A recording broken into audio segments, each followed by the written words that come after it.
Okay, today's webinar is brought to you by Ushur, who is an MHPA Silver Partner and longtime supporter of our health plan members.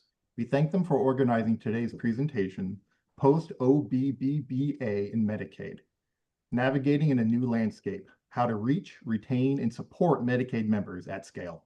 Presented by Yvonne Doherty, Global Head of Industries at Ushur, and Craig Kennedy, President and CEO of MHPA. With that, I'm excited to turn things over to Yvonne.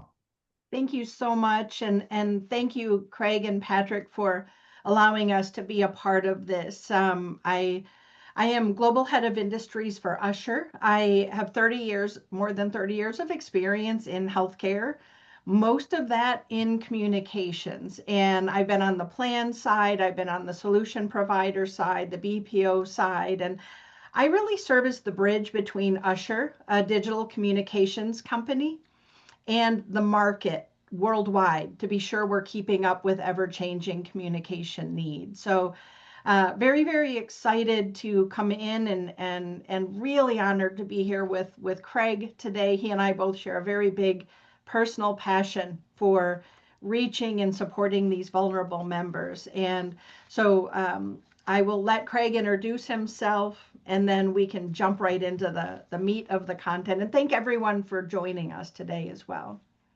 Thanks, Yvonne.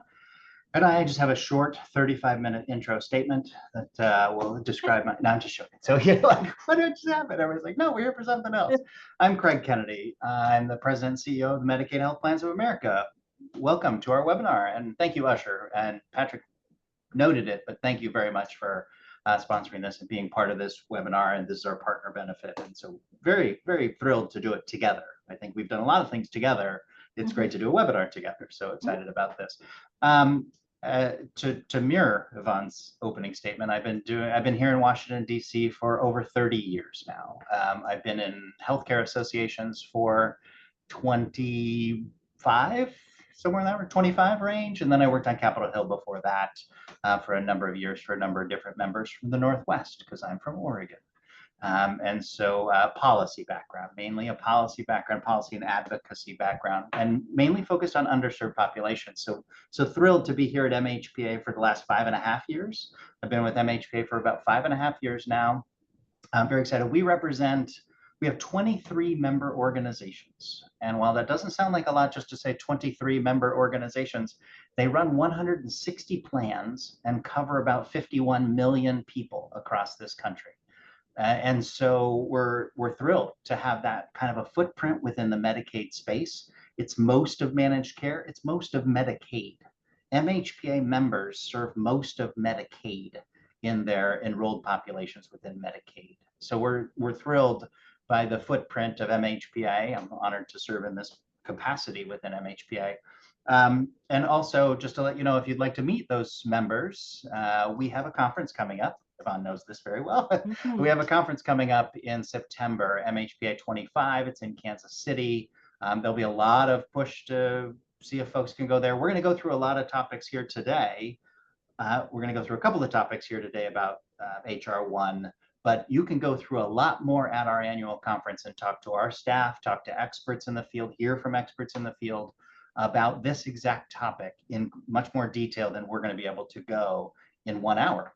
And so, but thrilled to go through a couple of the key provisions that we'll be talking about here today, very important provisions, and how both of us are really responding to this change in the landscape. So thank you for partnering with us on this, Yvonne, and that's my introduction.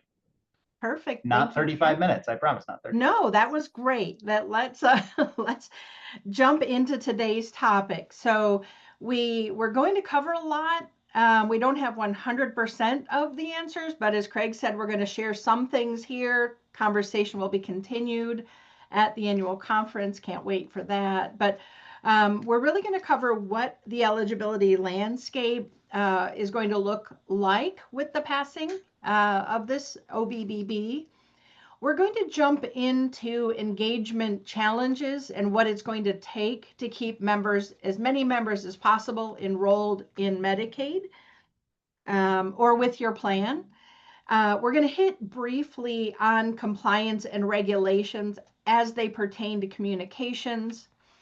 We're going to talk about what it takes to support vulnerable members across diverse eligibility paths, giving a little lens into what happened during unwinding, because it's really relevant and crosses over to what needs to happen now. And then we're just going to wrap up just a little bit about, if it comes to it, what compassionate offboarding and transition support looks like, because this has already, again, been happening in the past. So wanted to just share that. And we'd really like to get a better understanding of who all is with us today. We have a very, very large number of registrants. So Patrick, would you mind starting the poll just to give us a sense of who all is here? So this is multiple choice, and I believe you can select more than one answer. So if you could just take a minute to let Craig and I know who all is here, and then we can adapt and what we're saying to make sure we're as relevant as possible. All right, a lot of great responses coming in. Thank you for your participation. And a lot of categories. We understand that. There's a lot of categories of folks on the call. So take your time, read through it. Check, and as Yvonne said, check the boxes, the ones that relate to you. You can check multiple. And we'll share the results. We'll do that too, just so you know. Great. All right, going once, going twice. We're slowing down. Okay. Oh, here we go. Oh, Share. you can see them coming in. Okay. Ah. Excellent. Okay, MCO. Okay.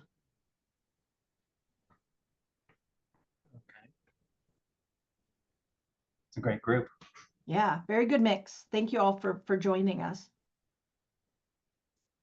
All right, Patrick, we just have one more thing that we wanted to learn. So if you can serve up the next question quickly. This may not apply to everyone, but if it does apply to you, if you could just quick throw an answer, and that'll help Craig and I as well. It's going to directly relate to the next topic. Yes, very much. This is a helpful question for the very next topic.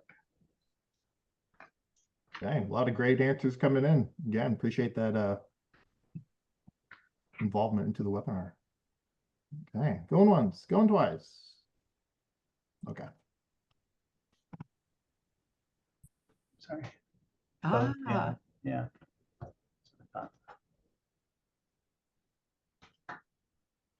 Makes sense.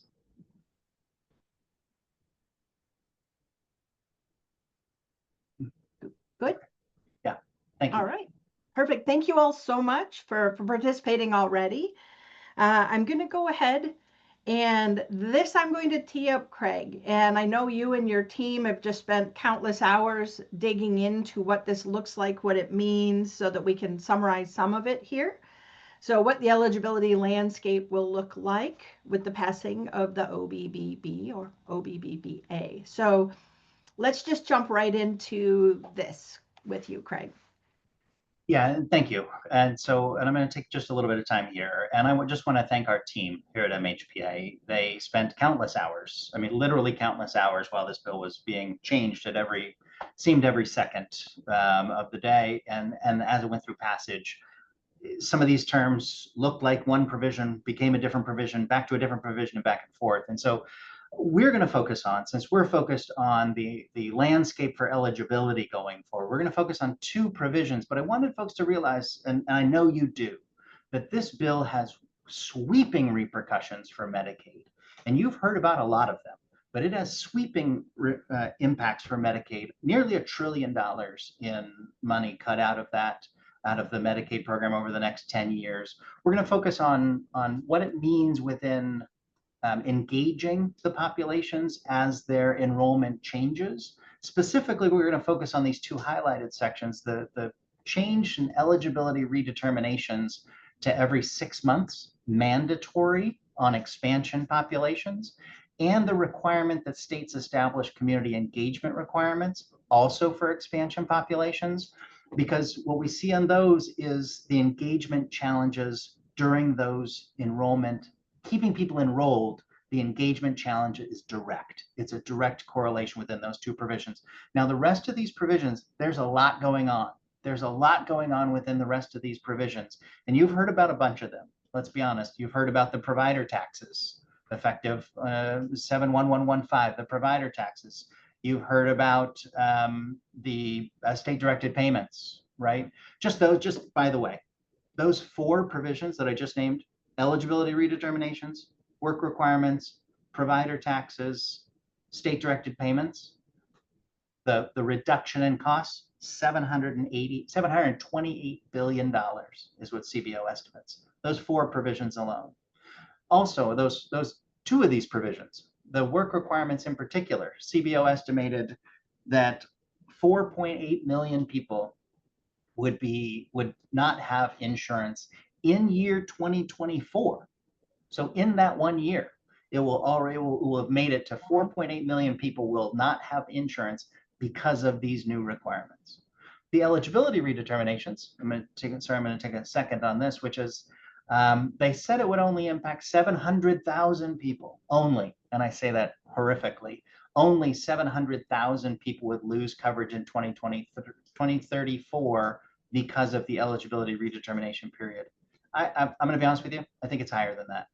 I think what we're going to see is we're going to see people cycling on and off because of those eligibility redeterminations. I think they're going to lose coverage, and then they're going to reapply, and then they're going to come back on. Then they're going to lose coverage, and they're going to come back on, which is the very definition of churn, which is what we have always hoped to avoid, which is the intent of this entire webinar, by the way, which is to try to avoid churn.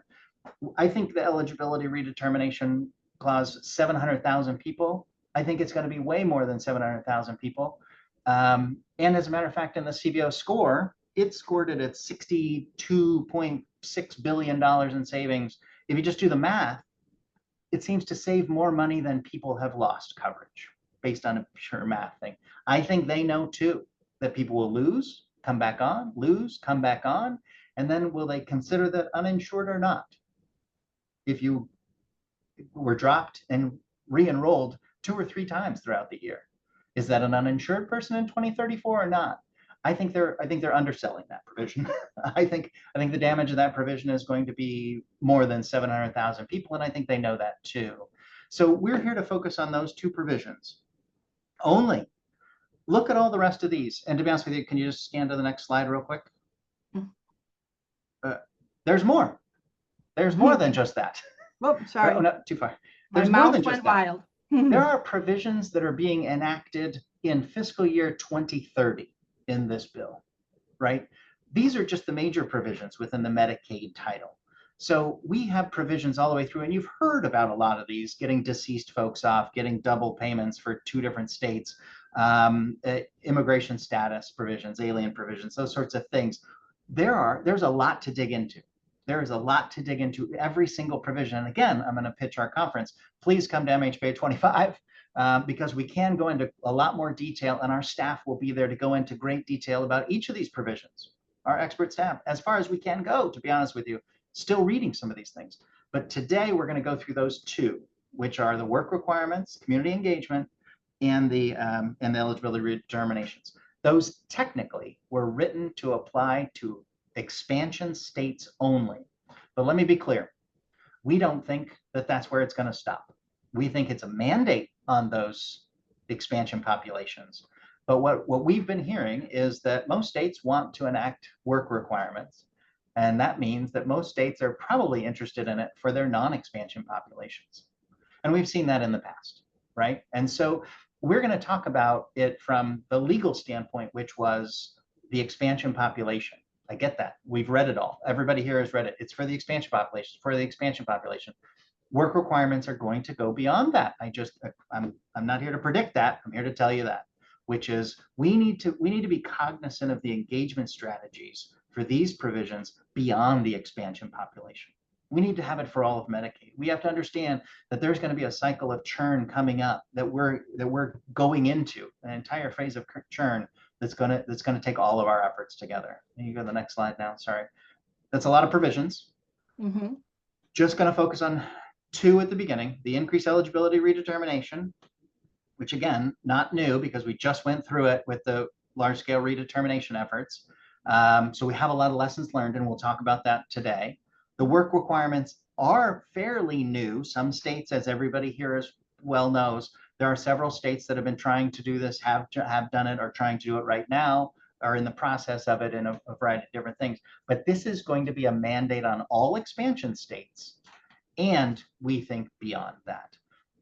And three, I think the real impact on the change here, and there's no way to really project this, which is the loss of the state financing streams, which are those provider taxes and state-directed payments and things that took hundreds of billions of dollars out of the Medicaid programs for states. How are states going to respond? We know it's a 50-state solution. We know Medicaid is state-based and unique in every single state. How are states going to respond to number three, the loss of these hundreds of billions of dollars in funding streams? And how is that going to impact eligibility and enrollment? I just don't know. I don't know. So what Yvonne and I are going to speak about today is how do we continue to do these engagement strategies? What can MCOs do? What can our partners do? What can our solutions providers all do together to keep engaged?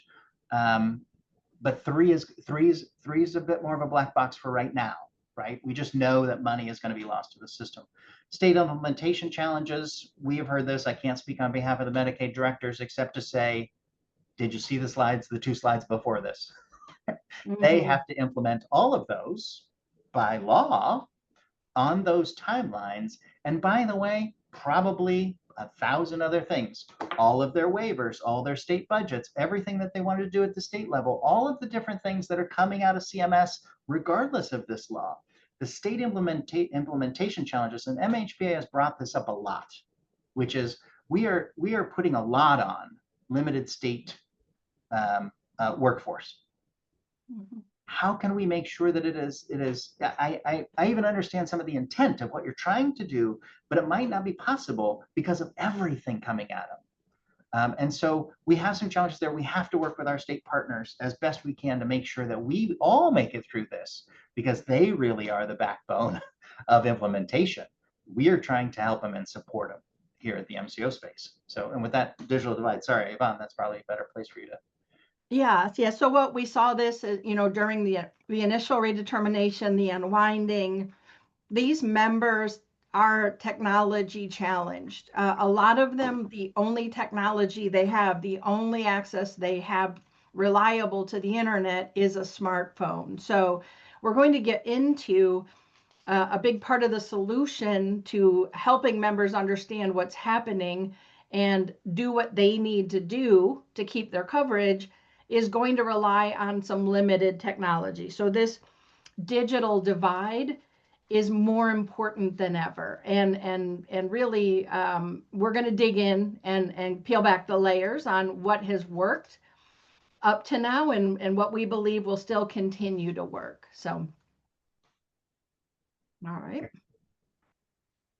This is just an example. Let's just be honest with you. This is not new information about the challenges within the states. I don't mean to, we're not casting aspersions in any way, shape, or form. The states were already challenged with implementation and the complexity of the Medicaid space. And just be honest with you, it's a lot. It's a lot.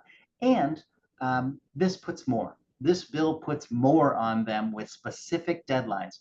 Now, don't get me wrong, there is some waiver capacities within there based on certain requirements, and certain provisions have certain different abilities to delay implementation if a state requests this or state requests that.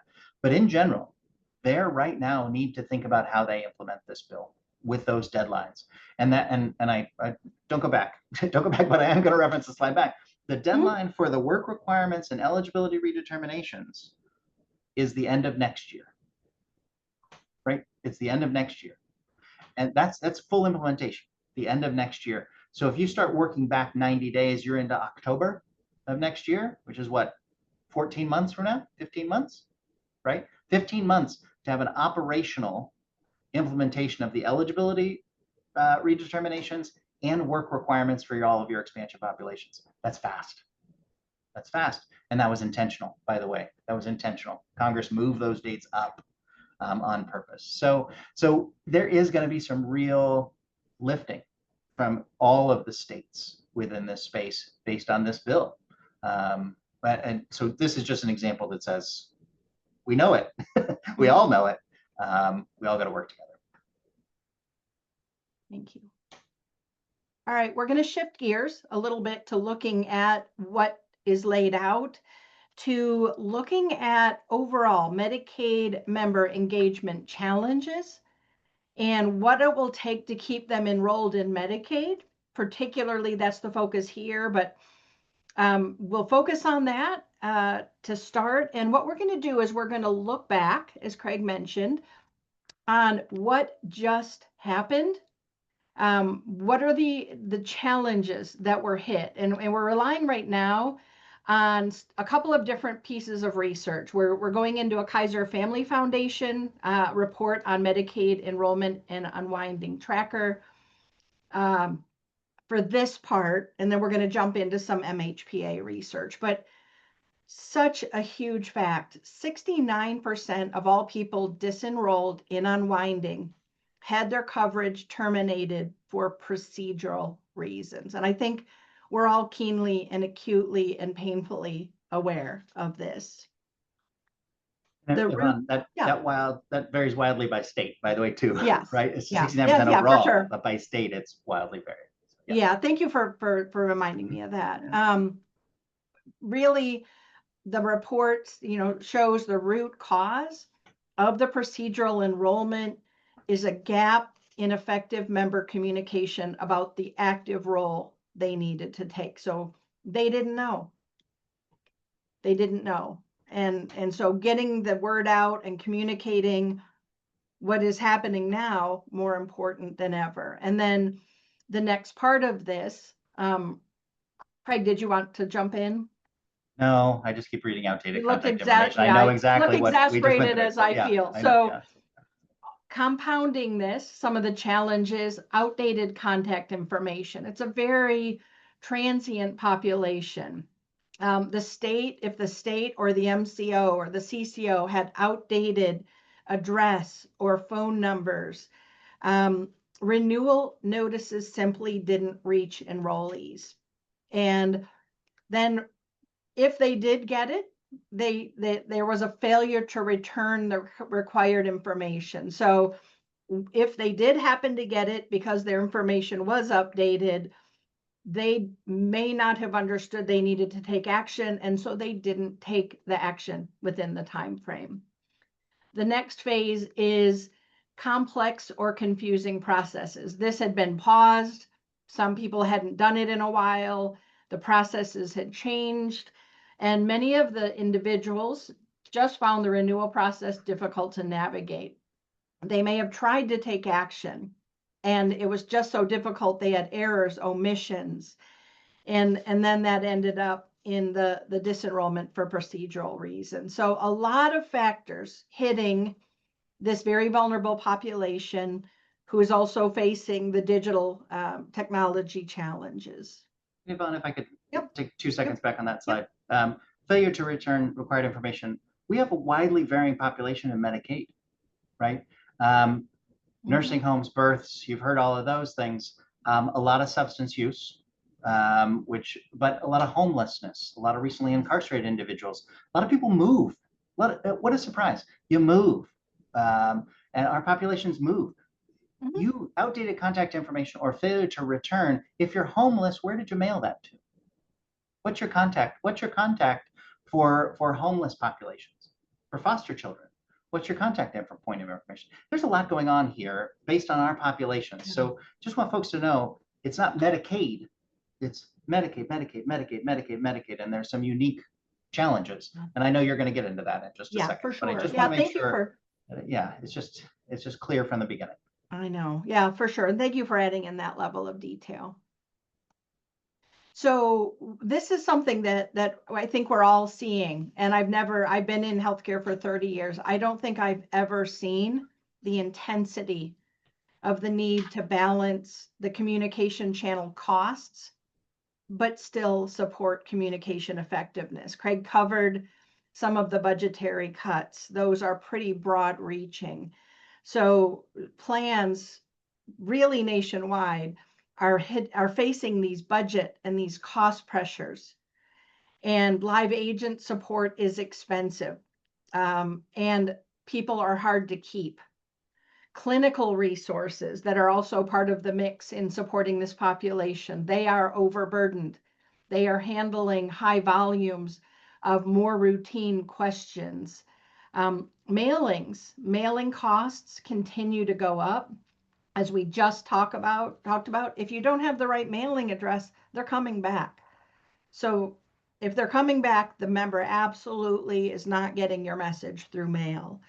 And members are really needing this type of support 24/7. They may not be able to ask the questions that they have about redetermining and the process while your member service agents and the hours are open. So there's all of these things that are hitting on the left side, the budget and cost pressures, but there's no relief in pressure in helping members get guided to take the right actions in redetermination and beyond, into outcomes, into quality, and getting them the care and the services they need. So this is, again, I've never seen it so intense as we're seeing it right now. And this is something that Craig just covered. And, so he just went through these 5 elements. The communication challenges right now are not going away. They didn't get relieved coming out of the unwinding.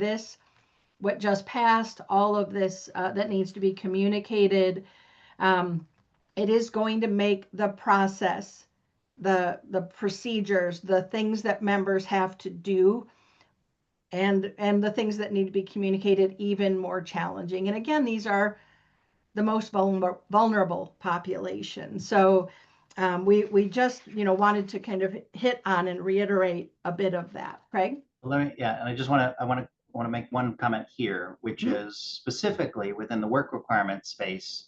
It is a state responsibility. Enrollment is a state responsibility. We know that. As a matter of fact, within the work requirement state, the law specifically says MCOs are banned from making determinations about even the work requirements. Did you meet compliance with the work requirements? And so we can help. Back to Yvonne's exact comment. We can help through this process. We can't determine the process. Yes. Okay. Very clear. We can't determine the process. That is our state partners. MCOs and our partners can help everybody through this. The work requirements in particular have a very specific clause that says MCOs cannot make this determination. We cannot say whether you are compliant with the work requirements. The states can do that, but we can help you get there. And just to let you know, if you're trying to figure out if somebody worked 80 hours in the past month, you probably have to do that monthly. So I get it. The increased eligibility redetermination says every 6 months, which had been normally 12 for a lot of the populations. So we're doubling, right, the redeterminations. We're doubling it right in this bill. But the work requirements are going to be even more than that. Mm-hmm. And we're not determinative. We're assisting. Yeah, great point. Thank you for clarifying that. So really the be all and end all is, in this time, effective member communications that can reach them, influence, guide, and handhold through the process until it is complete. And there's multiple things they have to complete, is very, very critical. Going back to the, what happened in unwinding. Communication is key. And again, I really don't even need to say, without the ability to do this, the risk of membership churn is, I believe, going to be record breaking. So we're here to share more about what worked. We're about to dive in to some findings of what did work during unwinding through some MHPA and some Ushur research. I'm going to take a quick jaunt. Craig, did you have anything to add here before I take a quick jaunt into the regulations? Yeah, I just want to make sure that folks understand churn. It sounds like a standard word and you've heard it a million times, but the impact of it is horrific, right? It decreases continuity of care. It decreases everything within your healthcare environment, makes it harder. It makes it harder. And for the people we serve, the Medicaid populations that are very, very attuned to the cost of things, very, very attuned to the cost of things. When you are not insured, you don't do what's going to cost you money. I'll be honest with you, even when you're on Medicaid, you get nervous about what it costs. You do. And so churning on and off and not knowing whether you have that coverage or not is going to impact care, is going to impact the continuum of care. It's going to impact a whole bunch of things. I realize that's not the purpose of this. It's not the purpose of it to define churn for folks, but we want to avoid it. That's the intent of this entire webinar, is we see these provisions coming and it's going to increase churn, which is a terrible, I wish that the name was violent somehow. It invokes a violence within you, which is we want to avoid churn at all costs. And so a new record pace, sorry, Yvonne, when you said that, I know it's been on this slide the whole time. I know. It still gets me just to see that in writing. I think you're right though. Yep, and that's why we're here. That's why we're here today, and we'll continue the conversation at MHPA National. So thank you. It's a little heart tugging there.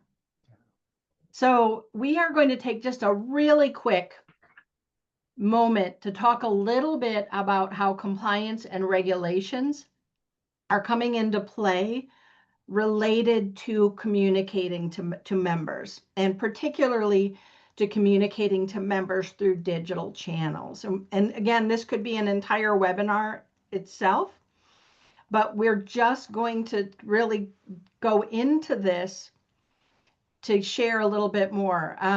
So we know that the plans are already navigating digital communication compliance. They are navigating this. They are working to get past this, but there are federal level considerations. There's TCPA, there's CMS from the federal level, from the state level. This is why the state partnerships are so incredibly critical, and we're going to go into that. States vary in their scope of approved outreach channels, particularly digital, as well as the activities. And this comes from an MHPA report on the ground enrollment that we'll get to you all after this. It's really important. It's really important that all channels necessary are able to be used to reach these members. County, we're seeing this. There's localized program variation and different things coming in at the county level for the plans that we serve. There are also plan-specific requirements and regs and requirements. So really, the plans that we're seeing are navigating all of this in order to be able to successfully communicate. And I am really, really, really pleased to see that the MCOs, a lot of them that we're working with nationwide, and the states are really actively working together to improve processes, to allow more innovation in digital channels, to really support members in maintaining their coverage. And this all started during the unwinding. There's been a lot of tenacity. There's a lot of great discussions. Status quo has to be challenged in order to effectively communicate to these members. And together, the MCOs, the states, and some other partners we're about to bring up are changing this, and they are being able to effectively communicate and get the results that are needed. Yep. And I can't jump past this slide without the TCPA, the texting and the FCC discussion. Thank you for bringing that up. I'm just going to touch on it real quickly, which is we have an issue brief on it, right? We have an entire issue brief on our website on texting and its impact within the redetermination space and what was enabled during redetermination in the unwinding. That is not carrying over, except in the work requirement provision did have, and I hate to say good things, but it did have a provision in there that said you have to mail stuff to people and you have to have another form of communication, including texting. So it directly referenced the ability to text people. Is that how is the consent, right? There's a whole discussion about consent and who, did you get proactive or reactive consent? Who got the consent for the texting? But it directly states within the work requirement language that you have to use really at least two different means. Mail, still in there, frustrating, but texting and other commonly available electronic means is the actual phrase within the law. other commonly available electronic means. That relates to any number of things, websites, and we're going to go through a bunch of them here in a second. But just know that in the work requirements section, they did put specific language about what other commonly available electronic means entails plus. Yeah, thank you for that. And we do have a resource slide at the end of this, Craig, for everyone. We've loaded it up. I'm going to add a link to that before we send the deck out to everyone. So thank you for that. So we are now going to shift again, and we're going to talk about what it takes and what has worked in the unwinding period and up to today in really supporting this population across these diverse eligibility paths and all of these changes. So we're going to jump in, and now we're going to be really hitting on a little bit deeper the MHPA report, the amazing on-the-ground enrollment, as well as a second MHPA report on a snapshot of Medicaid managed care. So, oh, he's got it right there, handy. I love it. So I thought I would kick this off, and I know this was MHPA's research, but when I read the snapshot of Medicaid managed care, what this hit me when I saw this graphic, the power and the reach that MCOs have. And 42 states, 70 million people, 75% of Medicaid enrollees are supported by these MCOs. So my thought when I saw this, and I'll let you jump in, Craig, is this is a great position to be in to lead the communications, to support reducing complexity and helping people take the action that they need. I think this slide says, if not us, then who? Yeah. Right? There isn't. Yes. There isn't. It has to be us, right? It has to be the people on this call. It has to be my members, your partners, right? Everybody involved. This slide to me just says, if not us, then whom? And there isn't another. There's not another answer to that. So it has to be us. Yep, absolutely. Right? But it takes a village. It takes a community. So there's a lot of us. There's a lot of us. There's a lot of us. So this again is pulling from the MHPA report that I refer to constantly. These are some of the key things. What does it take to get to reach, influence, handhold these members? Utilizing all available channels. Craig talked a little bit about channels for TCPA, but how can you use every means, every channel you have to get the message out? The thing that I really love, and this was talked about in the past MHPA conferences, coordinated and collaborative communications across many entities. And we're about to share what those many entities are. And then simplifying and hand-holding. This is complex. This is not easy for anyone to do. So it really does take that to help these members know what they need to do until they complete now process after process after process. Anything to add here? Yeah, I've got 60 minutes of things to add here. Of course, this is the core of the thing. Utilizing all available channels. I can read to you the text again, which is, telephone, text, internet, websites, all the things, blah, blah, blah, blah. I think, but this slide means more than that. This means, let me just give you an example, is that if the member isn't answering the phone, who's the caregiver, the family member that's responsible? Who is the key point of contact that will make a difference in their lives? And so I have a very specific example of this that a lot of my staff know very well. And I don't have time to go through it now, but if a member is not going to receive those texts or phone calls and respond, what is the other available channel to get there? And say they're homeless and you can't mail something to them. Can you use a family member to do that? Can you somehow get this? What are possible available channels to get to them? Texting to them is one.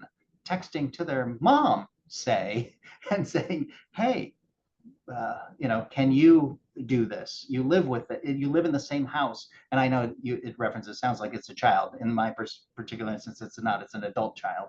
And so an adult child that has a drug abuse problem or something along those lines, how do you get to this person? Maybe there's a way to go through a different channel to get to these things. As Yvonne said in the last slide, it takes a village, it takes everybody. Don't think of these supporting vulnerable members as only communications to the vulnerable member. It takes everything. Yep, and that transitions well, Craig. I can let you cover the 4 common strategies and kind of the community. Yeah, and sorry, I got ahead of myself. I get all excited. In our report, as Yvonne pointed out, and yes, we'll add it to the last slide there as well. This one is on there. We asked for a whole bunch. What are the MCOs doing with your partners to engage folks within this population through redetermination, through unwinding, right?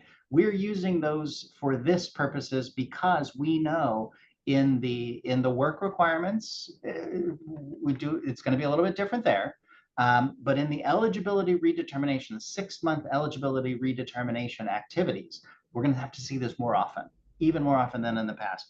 In the report that we put out, and it is referenced at the end of this webinar, we found 4 distinct strategies: direct member outreach, which we just discussed, partnerships with local providers, right? Partnerships with trusted community-based organizations, right? MCOs with community-based organizations engaging within the Medicaid enrollee space. And then just a presence in the community. We need to make it more well known. This is about making sure that we have all of the different ways about this, which is the presence in the community, local partnerships, CBOs, and the plan all engaging.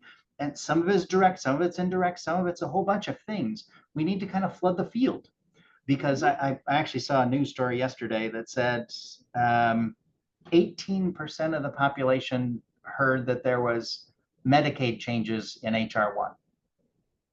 18%. 18% of the country understands that there are changes in Medicaid coming. More than 18% of the country's on Medicaid. So, oh my goodness. Wow. This is an all hands on deck. These are these 4 bullets here on this slide are directly from our report that is referenced later on how MCOs working with CBOs, working with local providers, making a presence in the community can make sure we stay engaged. Sorry. And no, it's fine. And I see a ton of questions coming in. I can't actually see them. So I'm going to kind of hurry us along a little to be sure we get through the things and then get to the questions. So we see them. I just can't see them. So, and we went through these. We went in, and the plan, these are plan reported redetermination outreach activities. These are also things that Ushur is working with our clients to bridge these different channels. So, these were all called out in the report. We're seeing these all come into play. Phone calls, websites, portals, apps, social media, paid advertisements everywhere, member-facing events, getting the word out in news media, mailers, printed materials at all of those places that Craig just showed. We found having printed materials at a provider or at a pharmacy when a member goes to use their benefits and finds out they don't have them, those are a great way to keep people in the moment, catch them with the right message. So I want to keep us moving a little quickly. We just have a few minutes left. I see you, but anything else? The other thing was the number of touches. This is not a one and done. This is not I'm going to send a text or I'm going to send a mailer. 7.3 outreach activities on average as part of the flow. It takes a lot, and it takes a lot of channels, and it takes scrappiness, like Craig said, getting to a caregiver, getting to a foster parent to get the message and get people to take action. This one is something that had come out in Fierce Healthcare that has been out a while, but it is really critical for health plans to be able to connect with members digitally. This is getting back to that digital divide, getting to members on their smartphone, being able to bidirectionally, interactively communicate, share information, share questions, ask questions, access resources. and collect information, collect feedback, and address concerns. It's surprising when you let members actually share what they're thinking, what you hear. So this we've hit on quite a bit, but channel bridging is incredibly effective in Medicaid in particular. We are seeing Medicaid, Medicare, and duals members accessing personalized, interactive, multilingual, ADA compliant communications through the Ushur digital channels. We are effectively allowing them to bridge from all different channels into digital, into the smartphone that's in their hand. So we have advertisements everywhere, bus wraps, you name it, printed materials everywhere, wherever a member might be, and be able to get it. We have mailers, and we have personalized QR codes or generic QR codes that allow members to learn more about what is in what they just saw, get answers, get education, interact, share information. We're seeing emails, websites, portals with URLs that are leading to digital, interactive, secure digital. IVR options. Call centers are often overburdened. The wait times are very long. We have plans who have put in IVR option. If you have questions about keeping your Medicaid, press 1 to hold or press 2 to get more information digitally. It's working really well. We have live agents everywhere in the plan, pharmacists sending digital communications to members in moments that matter. SMS and MMS texts are a great place to start, but they're not any place to have a HIPAA secure conversation, and they're not terribly good at interacting because you tend to get into PHI or PII. So, but they are a great channel in to getting back. And then we've all learned, and Craig, this was in your report as well, there's always a place to get people back to live clinical, non-clinical resources, community events. A face-to-face is something that is very important. And so getting from digital to live resources, going back to all those resources, always has its place. So, but getting to those live resources when they can be most value added helps reduce overflow. So I just wanted to share, this is an in-market example of a redetermination communication flow that has been working for many MCOs nationwide. We've really been working with them, honing, adjusting, and I wanted to share, there's 4 steps. And the first part is, as soon as you can, let members know what they need to do, what they need to find, what they need to gather, securing digital consent to contact if needed, motivate them, let them know what they will lose, what actions they need to take, what is their role. So the very first step that we've been doing for years now is this. This isn't at the time when they have to take action, but as soon as you can, let them know. Then collecting the member contact information. We can collect consent to contact. We can collect who is in the household, who's no longer in the household. What is the mailing address? What are the different contact details? What are the cell phone numbers? What are email addresses? Helping the plans to fill in the gaps so that they can reach the members through all of the channels that they possibly can. So this has been really one of our #1 things that we've been focusing on for years, and successfully gathering this information and allowing the communications to keep happening. Then when it's time for a member to take action, in the past it was when it was time to actually do the redetermination. This time it's going to be more. They're going to be needing to do more things, but this still fits. before they have to do something, let them know when, how, what, explain the required documentation. How do you find it? How do you get it converted? How do you gather it? Simplifying complex processes. If you're going to be sending them to a website to do something, you can explain it at a 101 level before they go. And this again is very specific to state by state, even county by county, but you can do it. It is being done. Connecting them to plan and community resources, letting them know we have a community event, we have this, we can get you to someone on our staff, we can get you to someone here or there, letting them know who can help and actually getting them to go. And then we're going to get into this at the very end, but if something happens that they do lose coverage because of procedural enrollment or ineligibility, we have been working with our plan clients to guide them to some sort of coverage. Whether it's you missed redetermining, you've got X number of days, remember, here's how you do it, or let's get you to a plan, a Medicare plan, an exchange plan. But you don't have to just leave them high and dry. You can keep communicating. And then this is just an example. I wanted to kind of show a little bit about what it looks like. This is an interactive app-like experience that is being used it's called the Ushur Invisible app, but it is interactive. You can see, you can have a lot of the robust functionality of a smartphone. You can do surveys, you can branch based on what you learn. So this is one of the real screens.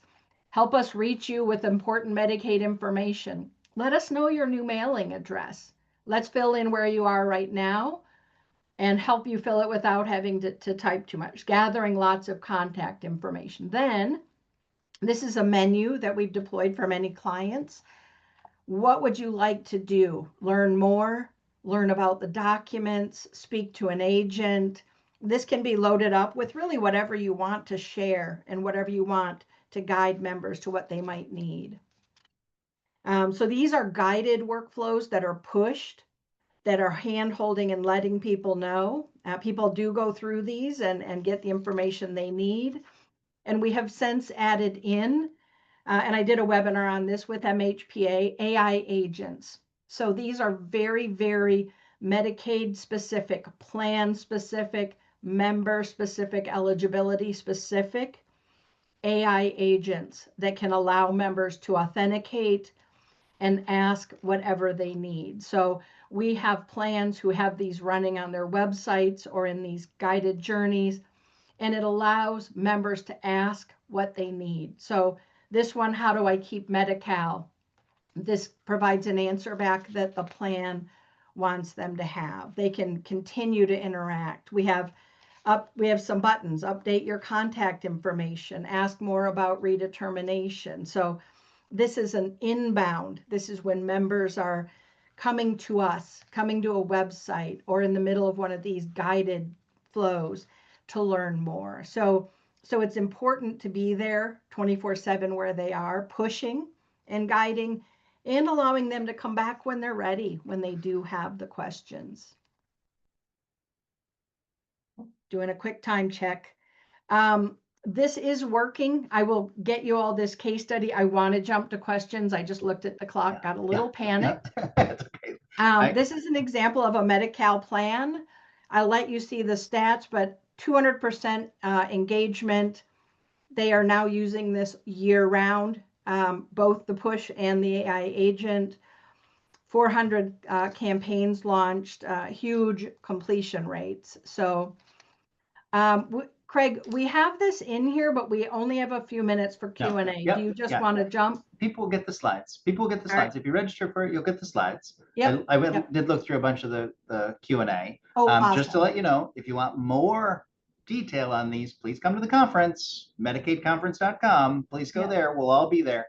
and thank you, Ushur, for all that you have done to help plans. A couple folks asked, how do you work with Ushur? How do MCOs work with Ushur? We contract directly with them as a partner to get these things done. And so that's the contact point. We have 40 partners at MHPA that help MCOs through this. Yeah. Ushur is one of our longest standing ones that have worked on this with us. And so we wanted to do this sooner. Let me just answer a couple of questions real quickly. Again, you'll get all the slides.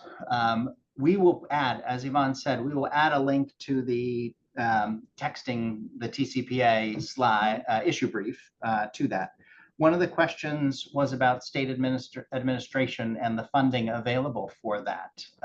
It is limited, it's very limited. In the work requirement piece, it's $100 million for all the states. Now, not all states are expansion states. Remember, this was for expansion states, really targeted for expansion states. So it's not just $2 million per state, and it's not going to be distributed like that.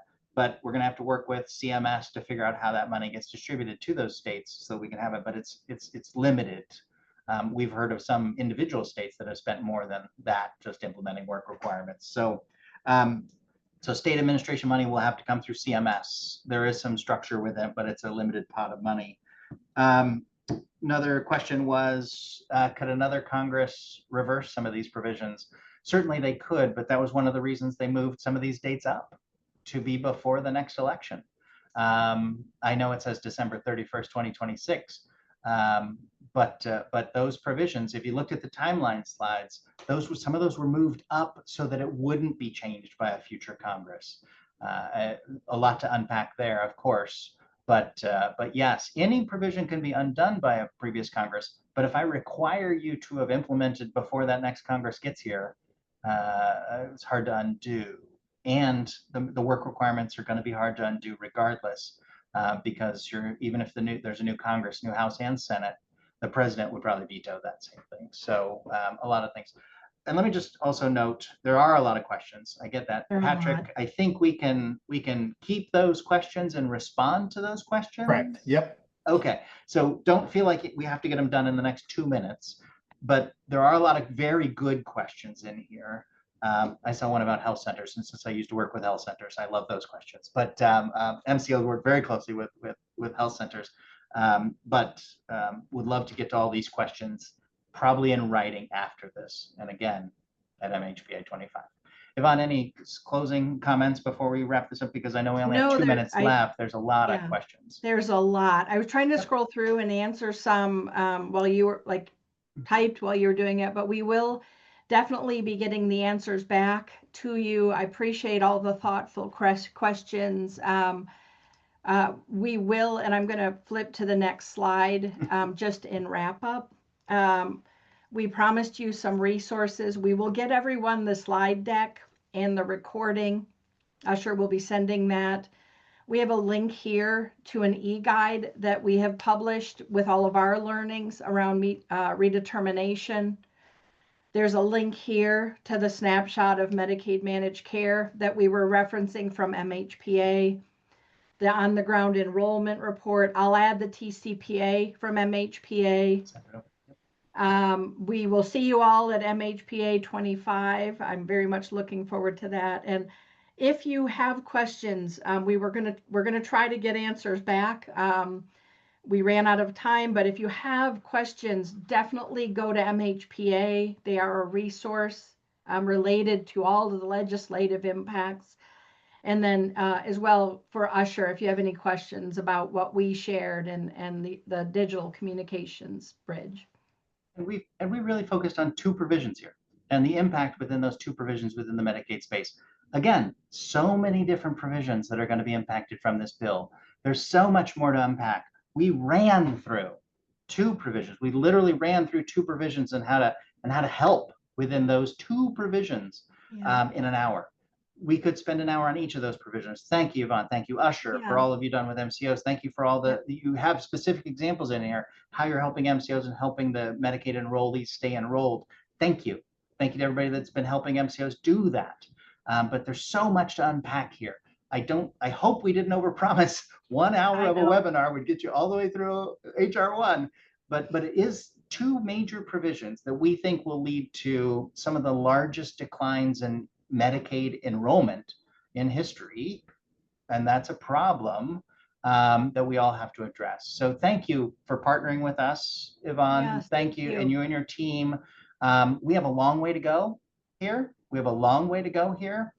Some of these provisions don't take effect till 2030. So maybe there is an impact to change it.